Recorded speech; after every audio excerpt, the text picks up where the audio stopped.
ಸಿಗಬೇಕು ಅಂತ ಹೇಳಿ ನಾವು ಒತ್ತಡ ಮಾಡ್ತೀವಿ ಸರ್. ಆಮೇಲೆ ಮಾರ್ಕೆಟ್ ಇಶ್ಯೂ ಸರ್, ಈಗ ಅದು ಹೇಳ್ಬಿಡಿ. ಈಗ ಮಾರ್ಕೆಟ್ ಇಶ್ಯೂ ನಾನು ನಮ್ಮ ಕ್ಷೇತ್ರದ ಶಾಸಕರು ರೂಪಾ ಶಶಿಧರ್ ಜೊತೆಗೆ ಮಾತಾಡ್ಬಿಟ್ಟು ಅವ್ರು ಏನು ಕಾರ್ಯಕ್ರಮ ಹೇಗೆ ಅಂತೆಲ್ಲ ತಿಳ್ಕೊಳ್ತೀವಿ. ಎಲ್ಲರಿಗೂ ಅವ್ರಿಗೆ ನ್ಯಾಯ ಸಿಗಬೇಕು, ಅದನ್ನ ಬಗ್ಗೆ ಮಾತಾಡ್ತೀವಿ. ಆಲ್ರೆಡಿ 8 ಅಂಗಡಿ ಡೆಮಾಲಿಷ್ ಮಾಡಿಬಿಟ್ಟಿದ್ದಾರೆ. ನಾಳೆಯಿಂದ ಟೋಟಲ್ ಅಂಗಡಿ ಡೆಮಾಲಿಷ್ ಮಾಡ್ತಾರೆ. ಇವತ್ತೇ ಮಾತಾಡ್ತೀನಿ, ನನ್ನ ಮಾತಾಡ್ತೀನಿ. ನಾಳೆ ಚೀಫ್ ಮಿನಿಸ್ಟರ್ ಡಿನ್ನರ್ ಕರೆದಿದ್ದಾರೆ. ಏನು ಇಂಪಾರ್ಟೆಂಟು? ಒಂದು ಕಡೆ ರೀಶಫಲ್ ಇದೆಯಾ? 100% ಇದೆಯಾ? ಅಲ್ಲ, ಚೀಫ್ ಮಿನಿಸ್ಟ್ರು ಈಗ ಎಲ್ಲ MLAsಗೆ ಡಿಸ್ಟ್ರಿಕ್ಟ್ ವೈಸ್ ಕರೆದು ಮಾತಾಡಿದರು. ಎಲ್ಲ ರಾಜ್ಯದಲ್ಲಿರ್ತಕ್ಕಂಥ ಪ್ರತಿಯೊಂದು MLAs ಆ ಡಿಸ್ಟ್ರಿಕ್ಟಲ್ಲಿ ಅವ್ರಿಗೆ ಏನು ಕಷ್ಟ ಸುಖಗಳಿದ್ದಾವೆ, ಏನು ಕಾರ್ಯಕ್ರಮಗಳು ಬೇಕು, ಯಾವ ಅವ್ರ ಕ್ಷೇತ್ರದಲ್ಲಿ ಅಭಿವೃದ್ಧಿ ಕಾರ್ಯಕ್ರಮಗಳು ಏನು ಬೇಕು ಅಂಥೇಳಿ ಅದನ್ನೆಲ್ಲ ಚರ್ಚೆ ಮಾಡಿದರು. ಅದೇ ರೀತಿ ಇವತ್ತು ಮಿನಿಸ್ಟರ್ಸ್ಗೆ ಊಟಕ್ಕೆ ಕರೆದಿದ್ದಾರೆ. ಅವ್ರನ್ನ ಕರೆಸಿ ಅವ್ರ ಡಿಪಾರ್ಟ್ಮೆಂಟಲ್ಲಿ ಒಂದು ಅಸೆಸ್ಮೆಂಟ್ ಮಾಡೋದಾಗಲಿ, ಏನು ಪ್ರೋಗ್ರೆಸ್ ನಡೀತಾ ಇದೆ, ಪ್ರೋಗ್ರೆಸ್ ಆಗಿದೆ ಅಂತ ಕೇಳ್ತಾರೆ ಅಷ್ಟೇ. ಸರಿ, 100% ರೀಶಫಲ್ ಆಗುತ್ತಾ ಸರ್? ಏನು ರೀಶಫಲ್ ಆಗೋದು ಅದು ಹೈಕಮಾಂಡ್ ತೀರ್ಮಾನ ಮಾಡಬೇಕು. ರೀಶಫಲ್ ಆಗ್ತದೆ ಅಂತ ಹೇಳ್ಬಿಟ್ಟು ಚರ್ಚೆ ನಡೀತಾ ಇದೆ, ಹೈಕಮಾಂಡ್ ತೀರ್ಮಾನ ಮಾಡ್ತಾರೆ. ಅದು ಇಲ್ಲಿ PCC ಪ್ರೆಸಿಡೆಂಟ್ ಆಗಿ ಚೀಫ್ ಮಿನಿಸ್ಟರ್ ಆಗಿ ತೀರ್ಮಾನ ಮಾಡಲ್ಲ.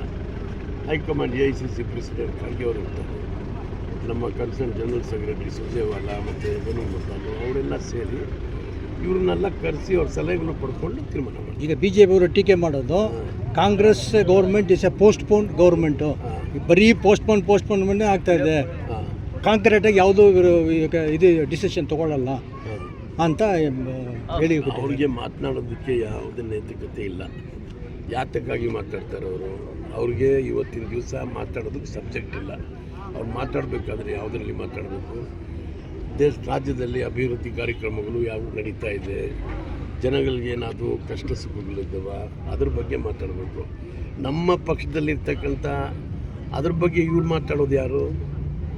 ಫಸ್ಟು ಇವ್ರು ನೋಡ್ಕೊಳ್ಬೇಕು. ಅವ್ರ ಪಕ್ಷದಲ್ಲಿ ಮೊನ್ನೆ ವಿಶ್ವನಾಥ್ ಮಾತಾಡಿದ್ದಾರೆ. ಯಾವ ರೀತಿ ಮಾತಾಡಿದ್ದಾರೆ? ಅವ್ರ ಪಕ್ಷದಲ್ಲಿ ಇರ್ತಕ್ಕಂಥ ಇವತ್ತಿನ ದಿವಸ ಯತ್ನಾಳು ಅವ್ರಿಗೆ ಯಾಕೆ ಆಚೆ ಕಳಿಸಿದ್ರು? ಫಸ್ಟ್ ನಿಮ್ಮ ಮನೆ ನೀವು ಸರಿಪಡಿಸ್ಕೊಳ್ಳಿ, ನಮ್ಮ ಮನೆಗೆ ಯಾಕೆ ಬರ್ತೀರಾ? ಬಿಹಾರ್ ಎಲೆಕ್ಷನ್ ಆದಮೇಲೆ ಮೇಜರ್ ಸರ್ಜರಿ ಇದೆ ಈ ಸರ್ಕಾರ ಅಂತಾರೆ. ಆಫ್ಟರ್ ಬಿಹಾರ್ ಎಲೆಕ್ಷನ್ ಇದು ಬಿಹಾರ್ ಎಲೆಕ್ಷನ್ ಮೊನ್ನೆ ಘೋಷಣೆ ಮಾಡಿರ್ತಕ್ಕಂಥದ್ದು. ನಾವು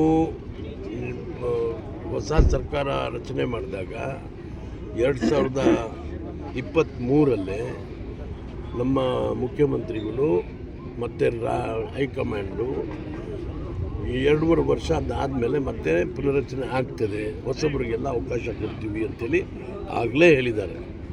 ಸೊ ಪುನರಚನೆ ಆಗ್ತದೆ. ಇದು ಮೊದಲು ಫಸ್ಟ್ ಟೈಮ್ ಆಗ್ತಾಯಿಲ್ಲ, ಮೊದಲು ಆ ರೀತಿ ನಡೀತಾ ಇತ್ತು, ಇನ್ನೂ ನಡೀತದೆ ಅದು. ಒಬ್ಬರಿಗೆ ಅವಕಾಶ ಸಿಕ್ಕಿದೆ, 30 ಮಂತ್ಸ್ ಅವ್ರು ಮಾಡಿದ್ದಾರೆ, 2.5 ವರ್ಷ ಮಾಡಿದ್ದಾರೆ, ಇನ್ನೊಬ್ರಿಗೂ ಅವಕಾಶ ಕೊಡಬೇಕಲ್ಲ. ಸೊ ಅದಕ್ಕಾಗಿ ತೀರ್ಮಾನ ಪಾರ್ಟಿ ತಗೊಳ್ತಾರೆ. ಯಾರಾದರೂ ಮಿನಿಸ್ಟರ್ ಪೋಸ್ಟ್ ಸಿಗಬಹುದಾ ಸರ್? ನೆಕ್ಸ್ಟ್ ಮುನಿಯಪ್ಪನವರು ನಾನು ತ್ಯಾಗ ಮಾಡ್ತೀನಿ ನಮ್ಮ ಡಾಕ್ಟರ್ಸ್ಗೆ ಅಂತ ಅದು ವ್ಯಕ್ತಿತ್ವವಾಗಿ ನಾನು ಅದ್ರ